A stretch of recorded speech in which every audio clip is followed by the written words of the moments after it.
안녕하세요. 돈 고민 극복 중의 돈팔이입니다. 워크아웃, 개인회생, 개인 파산 같은 것들은 세금으로 해주는 제도일까? 저도 처음에 이런 생각을 했었습니다. 댓글 중에서도 이 말씀을 하신 분도 계셨었고 커뮤니티를 보면 그렇게 이야기를 하시는 분들이 좀 있으시더라고요. 오늘은 과연 이 빚쟁이를 구원해주는 제도가 과연 국민이 낸 세금으로부터 구원을 받는 것일까? 라는 것에 대해서 얘기를 해보겠습니다. 결론을 말씀드리자면 찾아보니까 답은 어느 한쪽이 아닌 애매한 중간이라고 말씀드릴 수 있겠네요. 자, A라는 은행에 김모 씨라는 사람에게 돈을 빌려줍니다. 대출이죠. 엄중한 심사 끝에 빌려줍니다. 그런데 이 은행도 이 사람이 못 갚을 것 같다라는 리스크를 대비할 거 아니에요. 유비무환이라는 말처럼 만전의 퇴세를 취한다는 것입니다. 은행도 다 준비를 하고 있는 것이죠. 국가는 A은행이 내야 하는 세금을 깎아주는 것이라고 보면 되겠습니다. 그러면 은행 자산의 보충이 어느 정도 되겠죠. 국가에서 걷어야 하는 세금은 줄어들게 될 것이고 줄어든 세금은 다른 것으로 충당하겠죠. 이런 식으로 구조가 이루어집니다. 따라서 결론을 짓자면요. 빚을 구제하는 제도는 다이렉트로 국민의 세금을 이용하여 채무자, 빚이 있으신 분들에게 다 충당해서 살려주는 것은 아니고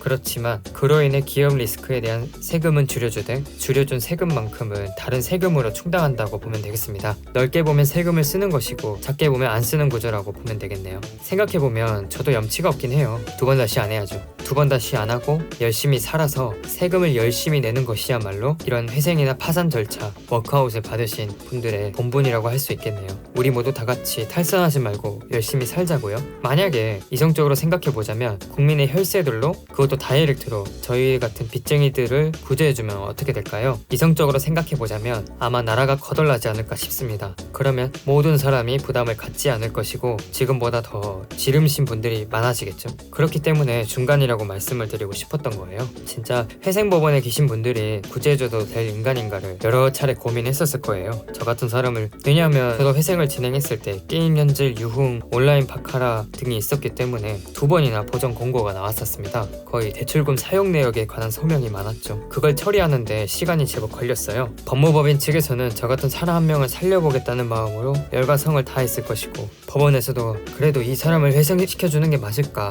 여러 가지 고려해서 검토하고 생각하느라 시간이 걸렸겠죠. 그리고 국가에서는 이렇게 다시 경제적 활동을 할 수 있게끔 해주는 것이 맞아요. 아니, 맞다기보다 이득이에요. 왜냐하면은 이 사람이 또 경제활동을 하면서 그 외에 부가가치 이익들이 많이 발생하게 될 거란 말이죠. 경제활동을 하면 할수록 또 사회가 돌아가니까요. 그걸로 또 납세를 하면 세금이 또 메꿔지는 부분도 있을 것이고요. 그렇지 않나요? 그래서 회생이랑 파산이랑 워크아웃 제도는 되게 좋은 제도라고 생각합니다. 딱딱한 현실 속에 남아있는 빛 같은 제도라고 보면 되겠네요. 딱딱한 사회에서도 구제할 수 있는 시스템이 있다는 게 어딥니까? 정말 좋은 제도인 것 같습니다. 오늘 영상은 여기까지예요. 그런데 세금을 어떻게 안 내시는 분들이 있는지 저는 그게 참 궁금하네요. 어떻게 탈세를 하는 건지 참 궁금합니다.